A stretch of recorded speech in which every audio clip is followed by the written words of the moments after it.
A knapsack and a bottle of Gatorade. Whole net worth. Speaking of Perot, the Associated Press had a story. I don't know whether it's true. I'm just reporting what the Associated Press said. That Ross Perot, according to the story, tried to get out of the Navy 37 years ago by having his father intervene. Dan Quayle was outraged. He's suing Perot for copyright infringement.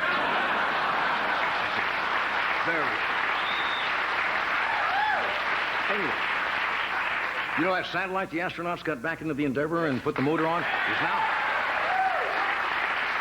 Apparently it's now into its proper orbit, something like 50,000 miles. You can transmit 120,000 phone calls simultaneously and broadcast on 3 television channels. You know what I don't understand? They can do that. You drive under a bridge, your car radio goes out. Okay, a little bit of, this is odds and ends tonight. This is in the paper. Archaeologists discovered a sunken Spanish ship off the Bahamas. They think maybe from the Christopher Columbus era, which, incidentally, is a lot more rare than a sunken ship from the Christopher Reeve era. There's no comparison at all. I put that one in for me. And me alone is enjoying that. Well, I feel a lot safer all of a sudden in Los Angeles now that Clint Eastwood is in town.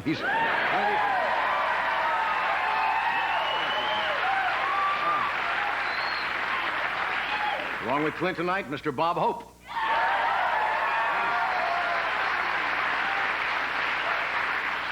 David Letterman.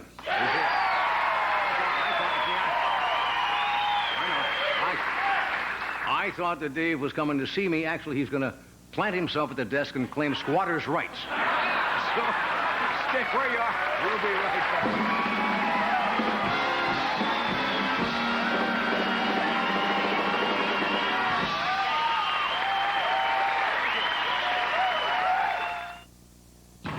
Kareem Abdul-Jabbar made a little bet with his good friend Larry Bird. Tell you what, I bet you can't eat just one. One Lay's potato chip. One for... Kareem failed to mention that these were new Lay's potato chips. It's a real bet. And if you lose, then I win the bet. Crunchier Lay's potato chips with more potato taste. So they're more irresistible than ever. Just one? I can't believe you did this to me. Oh, no, it's you, man. It's you. All right. New Lay's potato chips, now more than ever, too good to eat just one. The only thing they do contribute is mayhem and chaos. Mel Gibson. No, I'm chaos and he's mayhem. Danny Glover. Bit too old for this. Joe Pesci. What's that? Lethal Weapon 3, directed by Richard Donner. Rated R. Now playing. Put the power of an upright in the palm of your hand. With the Royal Dirt Devil. It has a revolving brush, and it can handle all kinds of dirt. Pick up the handheld vac that really picks up. Dirt Devil by Royal. Why are so many people saying yes to Toyota? Because Toyota quality is such a great value. Like Toyota Tercel, America's lowest price sedan. And the Toyota Corolla, easy to maintain for just pennies a day. Your Toyota dealers are out to get thousands to say yes to Toyota. With a huge selection, big dealer discounts, option package savings, and the year's best deal. Say yes and save. I just said yes to my second Toyota. Yes. Can we make a new Toyota a great deal for you? Yes, we can. A nightmare that could happen to anyone. Her husband said divorce, and she lost her insurance. The doctor said surgery, and Marilyn must now decide between her health and her home. Families fighting to survive. Bill got a new job, but before he could get a health plan, his daughter got cancer. Before they lose everything. We never thought anything like this would happen. Is there a remedy for families sick and scared? Monday on the Channel 5 News at 10.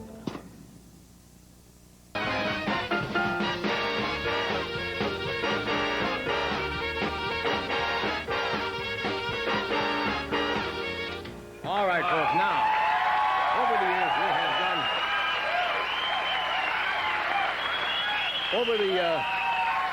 done... Okay, we're going to show you a little excerpt from our past shows. Over the long time we've been here, we have done, I don't know how many sketches. Could be 500 different sketches with lots of different actors. Sometimes there are parodies on popular shows. Last night we did The Dragnet. Sometimes we do a takeoff on a commercial show. Sometimes we just do a sketch like Tarzan for no particular reason. Then once in a while, we do something we think is just plain silly. Like we did this now. This ran from, this is April of just 2 years ago, right? Of 90. It was a eulogy. Don't panic. It's a eulogy. Watch the monitor.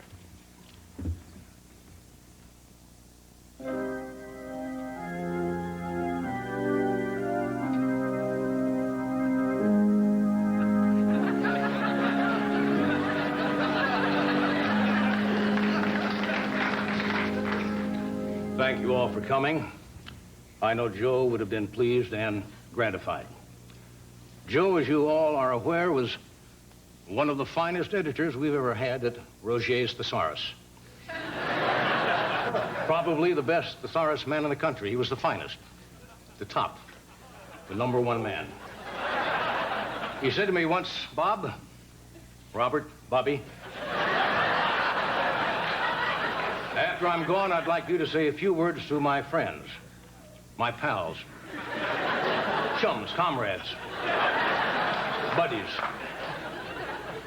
The thesaurus writer's job, as you know, is not an easy one. It's hard, difficult, tough, strenuous, demanding, laborious. At times the pressure can be unbearable, intolerable, unendurable. But Joe did a great job in those 20 years, and that's why I'm so sorry that he's passed away. But he's in a happier place. He's among the angels. Joe's bought the farm. He's cashing his chips, kicked the bucket. He's been deep sixed. He's doing the lawn limbo right now. Time sharing the oblong condo. He's making a call from the horizontal phone booth. He's deceased, departed, hard as a carp. He's in the marble mailbox. He's booked into the Motel Deep Six, taking a spin in the brass-handled sedan. He's hanging 10 on the satin-lined surfboard. Booked on a cruise in the dirt submarine. He's doing the off a half time. He's pushing up parking lot, bumping lid. He's snuffed off, kicked out. Wearing the wooden waistcoat, playing in the subterranean sandbox. He's doing the pine box lambada. I wish he was with us right now. I wish we had his calming presence in this room. I wish he hadn't left us. I wish he wasn't far, far away. Trolling for topsoil trout. Dead as a doornail, gone out with the tide. Taking the final curtain, serving a major in pine penalty box. Standing in line at the sod sizzler. Dancing the hokey croaky, riding the satin pony. Playing hell hockey, demise, defunct. Flying the marble kite. Signing for the lower me down bouquet, tipping a dirt maitre d', pushing up Miss Daisy. Yes. He's passing the gray poupon. Yes, he's in the taper tanning booth. Yes, he's doing... Yes, I know. He's doing the worm wave at Stiff Stadium. He's on the sod subway wearing the toe tag turtleneck, test driving the wooden Buick. He's eating moss muffins. Joe, if you're listening, goodbye, old buddy. Farewell, adios, sayonara. Auf Wiedersehen, shalom, cheerio, au revoir, arrivederci. See you around.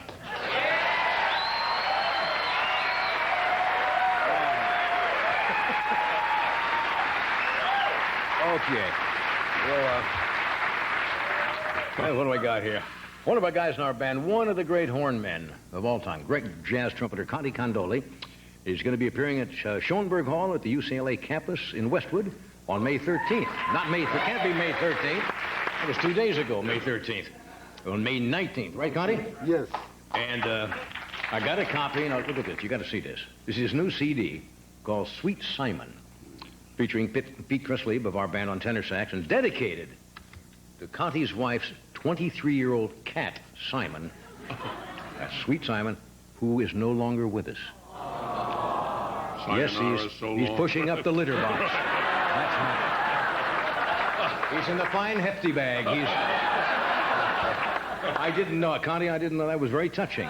23 years old? Yes, yes. Isn't that old for a cat? I don't mean a musician. I mean it's old for a feline. It's old for anything.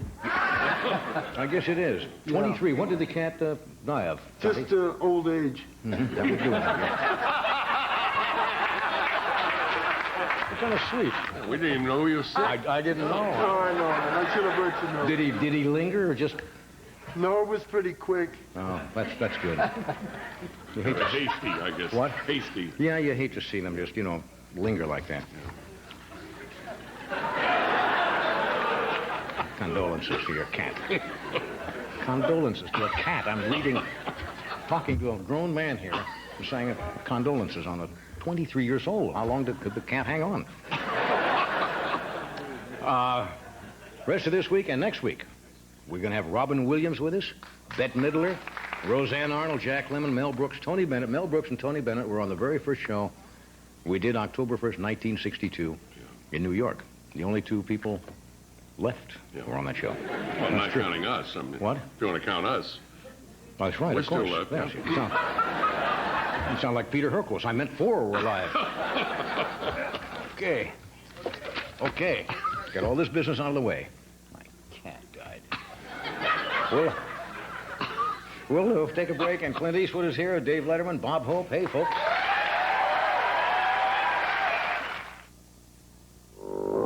Fat chance. Finding a faucet made as well as a price fister. After all, it's the one made in its own USA foundry. The one uniquely fashioned with a heart of solid brass. Start to finish, the quality is first rate. Furthermore, the cost is a fraction of what you'd expect. So why fiddle around? Get a price fister. The fabulous faucet with a funny name. At the first tickly itch of athlete's foot, Desonex. Do not stall. Desonex intercepts athlete's foot before it turns ugly. Killing those grungy fungi before they get cracking and burning. All you hard chargers, Desonex knows you. Stall no longer, please. There's a can at the store with your salvation in it. Come get it, or else don't blame Desonex. Why put up with glasses that just don't fit? LensCrafters has so many ways to fit your snug points, like snug fit hinges that flex to keep their gentle fit. LensCrafters better fit for greater comfort in about an hour. Klondike Light Bars are a great finger food. Delicious. With lots of great taste, 110 calories, and no sugar added, thanks to NutraSweet. Served directly from freezer. Klondike Light Bars, 110 calories, great taste. We Americans work hard on our homes, and nobody knows that any better than True Value Hardware stores. So right now, they're having a very special event to help all of us hardworking homeowners. It's called Home Value Days, and it features fantastic savings on famous brands like Rubbermaid, Weber, and Weed Eater. And Home Value Days has a superb selection of products, many made right here in the USA. So stop by a True Value Hardware store displaying the Home Value Days banner today.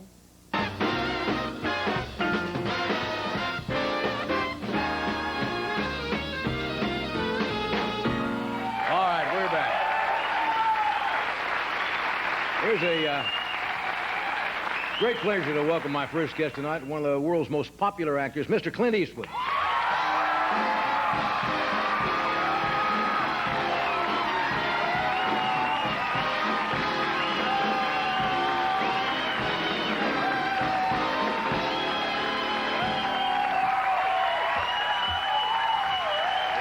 Finally got you here, huh? It's terrific. I was standing out in line, some guy passed me a beer. You just want you to swing in, huh? Yeah, just swing right in. I'm glad you came by, everyone. We're wrapping it up. We got 5 more. I thought I'd join the throng, many throngs of people who are saying goodbye. Good to see you. Wishing you well. Thank you. I feel good. Yeah. I feel good. I was watching the other night. They played on, I think it was cable. One of your great movies. I'm going to talk about some of the other things you did in the early days. You started out as what? $75 a week contract player out here in Hollywood, right? That was many years ago, at least 4 or 5 years ago, Hank. Do you remember these pictures? No, I'm just... Revenge of the Creature? Lady Godiva? The Giant Tarantula? I try to forget all of it. Certain things you... I did this other night to Terry Garr. I don't know why. I have some perverse humor in me, and I brought out all. She says, "Why do you bring out the turkeys I've done?" Yeah, I know it. Well, but there's not an everyone actor has that to hasn't start done with that. something, and have a little scene here and there, and those flicks. Yeah. But I'm not going to plug any films tonight because this is your last swan song, other than Unforgiven, which opens August 7th. You're a true Tonight Show guest. Gene Hackman, and Richard Harris, and Morgan Freeman. Yeah. Wonderful cast. But outside of that, outside of that, I'm just here to say goodbye. goodbye. When you see some of your old things on television, for example, the Ed Sullivan people did a retrospective. They call a lot of the artists that had been on the Sullivan Show over the years, and they asked because they were putting together, stuff for syndication. And I'd been on the Ed Sullivan Show 5 times early in my career, and I wouldn't give them permission because I was embarrassed at that time of what I had done. And even though it was almost 30 years ago, I said no because I didn't want to see it. Now, you didn't have those control over your movies, right? And they can play them on cable. When they come on, do you ever sit back and look at the early years? Well, I realized how unblonde I was. Yeah. I'm blonder now. Yeah, you're blonder. Same as you. We Yeah. seem to have gotten blonder. I wouldn't call this blonde. This is really going on all white out now. It's a total whiteout. But I must say that in the last few nights I've been watching the show, and in fact I've been watching it this whole last few weeks when you've been having this, the Goodbye group. Goodbye group. I must say I've been having a great time with that Jack Webb skit last night. Wasn't that fun? That was really fun. 24 years ago. 24 years ago. We were talking, and I guess I first came here. It must have been 22 years ago. You were doing Rawhide. Yeah, before I think I went to New York on the first time. I was doing A Fistful of Dollars or something. Yeah, that's right. Show like that. Tell me about now. Rawhide went on how many years? 7 and a half. Yeah. Was that before you did the all of the? Yeah, that was all Westerns? before. Yeah, and I did the films in Europe, and then came around and I did film. Just been here in this country. Tell me about working, because I think those films have got a marvelous quality and style about them. The director who just died last year, didn't he, Sergio Leone? Sergio Leone. Yeah, he had a fantastic style. Who did Fistful of Dollars and A Few Dollars More. Few Dollars More, and with Lee Van Cleef and I think Eli Wallach were in those. Yeah. But what was the style? How did he shoot those? Because they were stylized, very effective. I think the thing that made him style is that he didn't have any preconceived idea of how films were. He had been growing up on John Ford pictures and William Wellman, like much of the rest of us had, but he didn't have any of the Hayes Office concepts that we had when we were in this particular country. For instance, there was a rule in this country: you could never show the person shooting someone and the person being shot at the same shot. It always had to be separate cuts. You know, Gunsmoke, the beginning of those, it's always cut to the guy. And here, he didn't know anything about that, so he just tied everything all up, and it became very stylish. But he had the wonderful things with the close-ups. He did a lot of pauses and the marvelous faces on the character actors. Well, it was very operatic. They cut to the close-ups, from wide shots into very intense close-ups into the eyes. You know my favorite picture? There are a lot of them I love you in. Outlaw Josie Wales. That was a... Did you like that one? Seriously? Yeah, that's got a lot of heart to it. I mean, that was my favorite too. Isn't that fun? Now, we hadn't talked that over, but I don't know why. It's got a lot of character and a lot of quality. And that one holds up well with the public, I think. Yeah. Now, tell me about working with the... I was almost saying chimpanzee. It wasn't a chimpanzee. It was an orangutan. No, that was the other night you had somebody on with a chimpanzee. That was Bob, wasn't it? That's right. Yeah. But you had the orangutan, which are very, very strong animals. They're extremely strong. 3-to-1 strength over a man per pound. So if you have a 150-pound animal, it's pretty big. Orangutan. How'd you get? That's a long time ago, but it was great. The animal, you have to get the animal attuned to you. You have to get the animal to like you, and you have to almost go on a date. How do you get an orangutan to like you? I know. I don't mean it's dinner in a theater or something like that. Fewer orangutans, but by accident. Yeah. But this, it's just a thing. Orangutan is much more of an introvert than a chimpanzee. A chimpanzee is an extreme extrovert, loves to show off, and orangutan sits and looks and thinks a lot. Yeah. So you have to kind of coax it out. You wonder what they're thinking when they look at you, don't they? Yeah. Those animals, you almost think that they're thinking what you're thinking. Yeah, they may be. Yeah, but I don't know. We don't know. The Dirty Harry pictures you did, when you first read that, because they were all successful. You got any more of those? in you? No, there's a time when every good thing should come to an end. That's exactly what I... That's what you're saying. You've been telling him for months now. Exactly. Everything comes to an end sooner or later. And I think it's time for me to move on with other things. And the current film that I know I'm not supposed to plug my film. I've made up my mind I wouldn't plug my film. I know that. It's not easy, I understand. The current film is a different spin on a Western. So everything is a little... You get to a certain point in your life and you want to try different things. Going to get back into politics again? Like the mayor of Carmel? I think... Tell me about being mayor of Carmel. It was great fun. And you cleaned the city up. It was never dirty. It was never corrupt. It was just it was something that I enjoyed. I enjoyed being involved with, but only for a 2-year term. I didn't want to get any further. A lot of people speculated that I might go into some other kind of state politics or run for Senate, but not true, huh? Not true. Yeah. You know, it's a funny thing about politics. I was noticing in fact, on your show, you mentioned the other night. You said that Ross Perot was leading in California. Apparently he was in some of the polls. He's leading in a couple of states, and he hasn't done anything. I mean, he hasn't said anything yet. Yeah, he hasn't said anything yet, which is interesting. But the one thing I was interested in is over the last elections, the media has always lulled us into some sort of deal that the elections were close. But I remember dating back to the Carter-Reagan election. You had it on your show. You just polled your audience with an applause meter. I'm surprised you haven't done that already this time. It was very strange. I told Ronald Reagan... And they always came out accurate. I told Ronald Reagan in his second term as president, we'd had the poll, and we did it for a couple of weeks. And it was overwhelming. We couldn't believe it. We thought somebody was salting the audience. Yeah. And it called it right down the line. So it's probably as good of... And it called it last time with the Dukakis one. Absolutely. Yeah, absolutely. We have to take a break?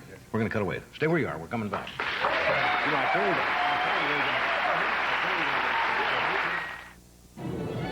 There's a new kind of comfort for women on the move. Something so soft and flexible it follows every move. New Always Sheer Confidence panty liners with soft sorb. Unlike regular liners, they're flexible, not stiff, with adhesive edge to help stay put no matter how you move. The panty liner's so comfortable it's hard to believe it's there. New Always Sheer Confidence panty liners with soft sorb. A new kind of comfort for women on the move.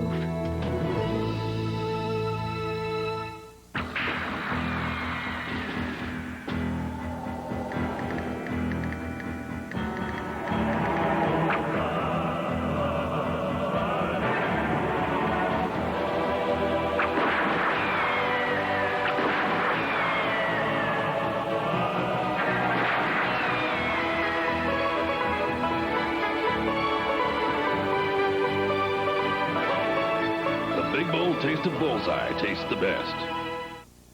Just a reminder from VCR Plus. If you can push a button, you can program your VCR. What in the world's that N up to now? Here's the real beauty of Rust-Oleum protective coatings. A tough barrier against the elements. Rust-Oleum, the name that means protection. What do you think of Carson's 12-hour sale? It's like a beacon in a storm. 12 hours of incredible store-wide savings. Only 12 hours. And it's over like that. Carson's 12-hour sale starts 9 a.m. Saturday. Exactly. Ford Escort, Ford Probe, now with 2.9% financing for 48 months. That's 2.9% financing on 92 Ford Escorts and Ford Probes, all models. Or choose up to $1,500 cash back on Escort and $2,000 cash back on Probe. Save up to $2,600. This is a limited time offer. 2.9% financing for 48 months. Hurry while they last. Ford Escort, Ford Probe. See your local Ford dealer today. What do you think of Carson's 12-hour sale? A light at the end of the tunnel, yes. 12 hours of incredible store-wide savings. Only 12 hours, then... Poof! Gone! Carson's 12-hour sale starts 9 a.m. Saturday. Poof! Gone!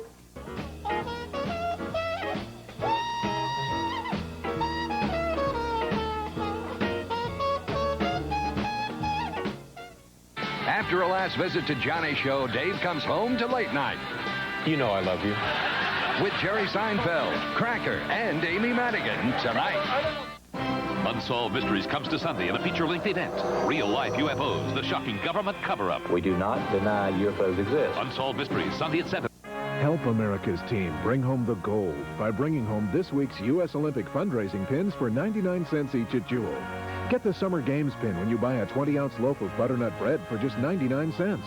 Collect the diving pin when you buy an 18-ounce box of Kellogg's Corn Flakes for only 99 cents with coupon. And don't forget the shooting pin when you buy a 4-roll package of Jewel bath tissue for just 79 cents. Join the team behind the team. Get your U.S. Olympic fundraising pins only at Jewel.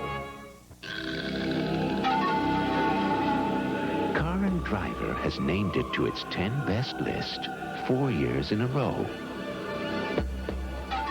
Now, there's a Mitsubishi Eclipse you can lease for just $500 down and as little as $149 a month. But hurry, this Eclipse will soon disappear. Mitsubishi, the word is getting around. Monday at 3, The Daughter Who Works in the Nude.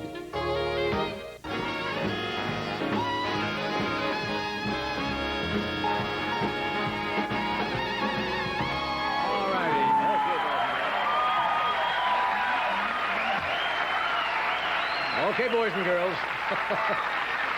Will you welcome my good friend David Letterman?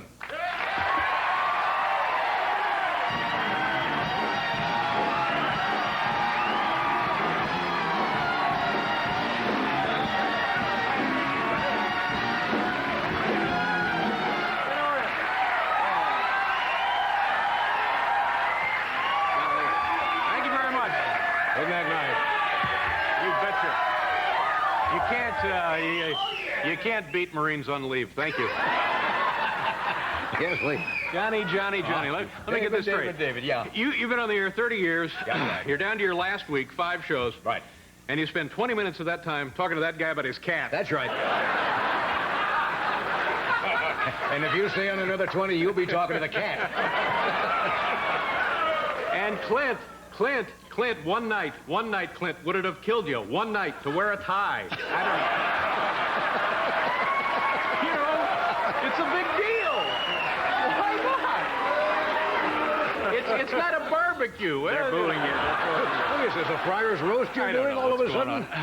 It's nice of you to come out here. Thank you very much. I feel great. Do you really? Yeah, top physical condition of my life. And psychologically, I have peace of mind. Before the show, I got to a payphone. I called my house in Connecticut. There was no answer, and I think that's always a good sign. I wasn't going to touch on that, but since you brought that is scary too. That's scary. Oh, sure, it's scary. Yeah. And but good Lord, real fan. I could give her directions to your house. No.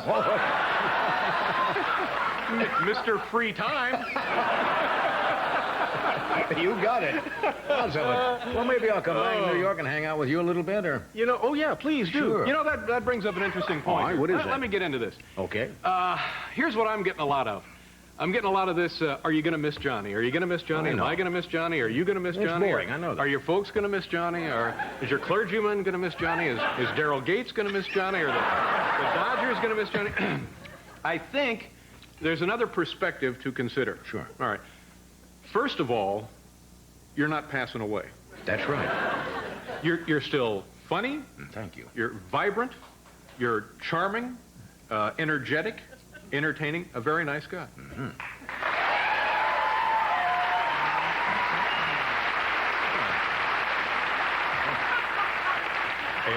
Ed, pick up a pointer or two.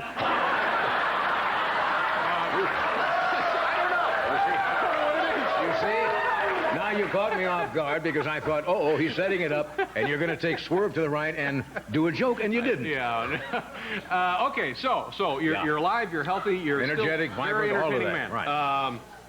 You're not going to prison like many of our top Hollywood stars. That's true. You're still going to be in show business. I hope so. You're going to be on television. I hope so. I have a show. You could be on my show. That's true.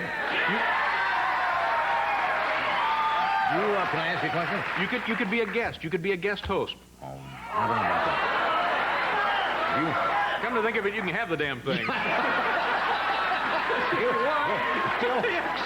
Things ain't that great. Still pissed, huh?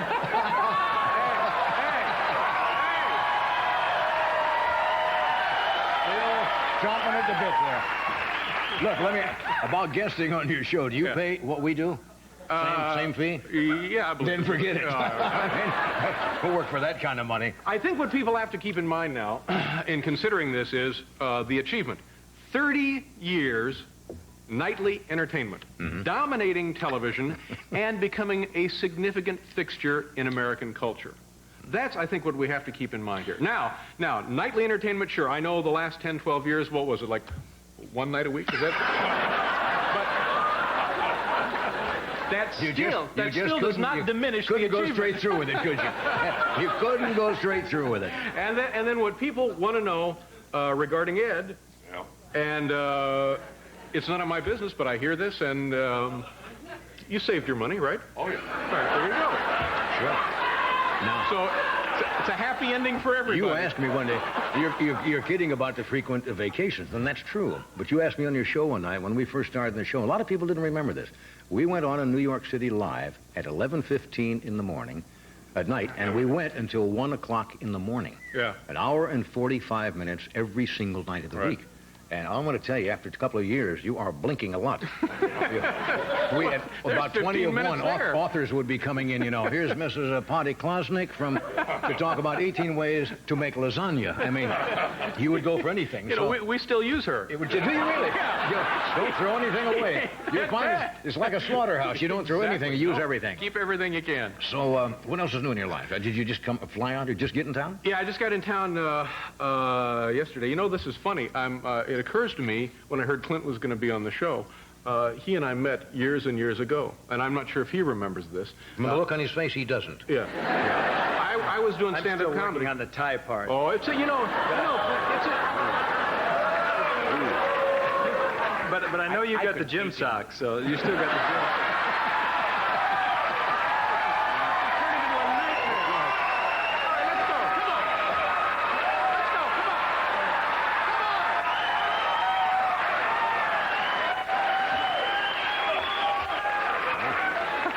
By the sword, you die by the sword, yeah. So you met where? We met at the Comedy Store. I was doing stand-up comedy there. This was like the mid or late 70s. Yeah, it was just, well, I guess a couple of years before you started your show back then. Yeah, that's right. And I remember everybody was very excited because Clint drove up and it looked like an old police car, an unmarked car. Remember that? A big gray Plymouth one with a big, huge engine? Yeah. Yeah. And Clint would... I thought you were going to say something else. No, it was a great car. It was a beautiful old, and no hubcaps, no marks on it, but the thing was powerful and fast and nasty looking. Exactly. And so Clint would come in, and we'd be very excited because we were just beginners, and you want to impress the important guy in the audience. And so I was up there doing my little, I don't know what the hell I was doing. And I'm on stage, and I get off, and I'm very nervous, and I go to the back of the club where everybody kind of hangs out, and now you want to wait and see what's going on. And after about 5 minutes, here comes Clint Eastwood. And you see Clint Eastwood coming out of the lights in the club, you know, and he's very imposing. He's a tall man. Well, he's right here. You can see for yourself. That's right. You can measure him if you want to. Matter with me. And he's, I got my back up against the wall, and he walks right up to me. And do you have any idea what you said to me? No. Oh, it was unbelievable. So I'm standing right like this, and he comes up to me and he says, "Where's the men's room, punk?" Those are the moments. And I carried that with me. I think those are the moments. I think those are the moments you treasure. He's pissed. You know, those are the moments you treasure. We're going to just do sell a little something here, then we'll return to our little harlequinade. So stay where you are. Oh,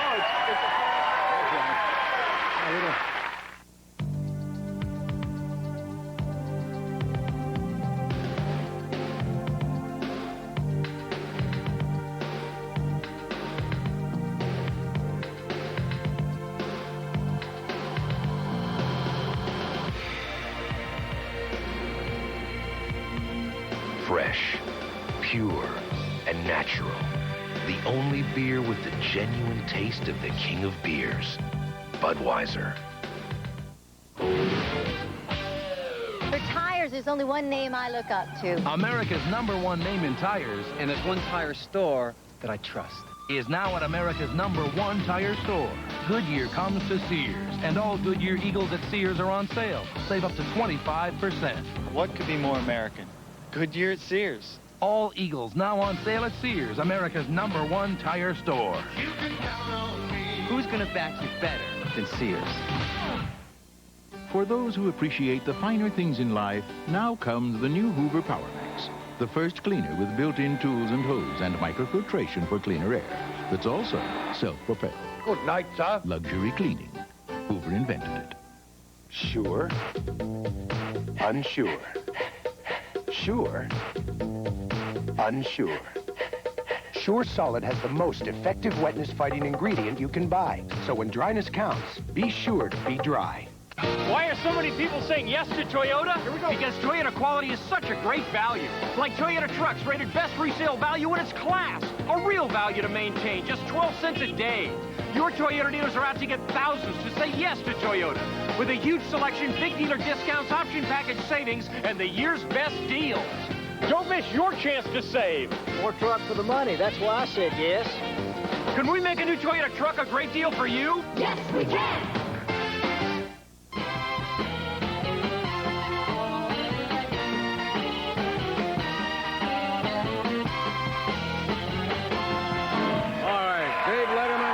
Clint Eastwood is here. Bob Hope will join us later. What else you want to talk about? Anything else? I mentioned coming out here last night. It seems to me that something always odd transpires on the trip coming out here.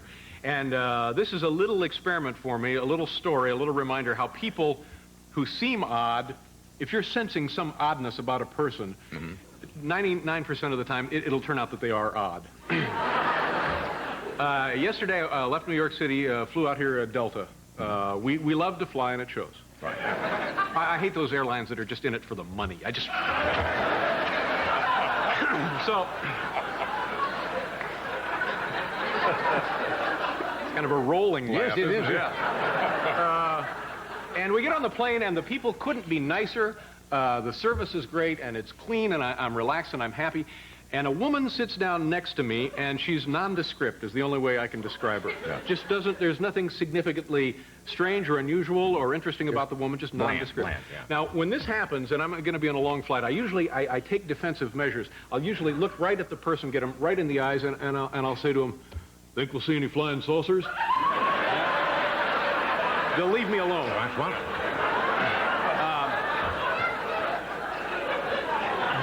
But before this could happen, the woman says to me, "Wow, I am really hungry." And I think this is odd. And I said to her, "Well, you certainly come to the right place." It's not exactly a Red Lobster we're in, you know, it's an airplane. And so everything's fine, and they bring around the menus, and she's looking at it, and she says, "Oh, man, now I'm getting even hungrier." And I said, "Oh, yeah, you can't beat flying for really working up quite an appetite." And I said to her, "Ma'am, is it safe to say that the hunger is on you like a fever?" And she says, well, yes. So now, what I've done, I've diagnosed, in my head, made the diagnosis tapeworm. That's what I'm thinking. So she's perusing the menu. Right in front of you. Yeah, looking over the menu. Now, you know, on airplanes, above the passenger seats, you have that little console thing, and you have like 3 air vents. And you have a couple of buttons, one for the light and one for the stewardess or the flight attendant call button. Now, you hit that, and a bell goes off someplace, and the flight attendant will come to see if you need any kind of help. All right. So she's sitting there, and she's looking over the menu, and she's just about ready to go, and she puts it down, puts the menu down. This is like an hour into the flight. She stands up. She's kind of half-crouched. She presses the flight attendant button. She puts her face about that far from the air nozzle. And she says, "I'll have the chicken Diablo. I'd like the garden salad with the French dressing and coffee." What the hell is that? I don't know. Woman. What are people nuts? Here's lady. I'd never seen Probably anything her like first that. time. Must have been the first time. No, she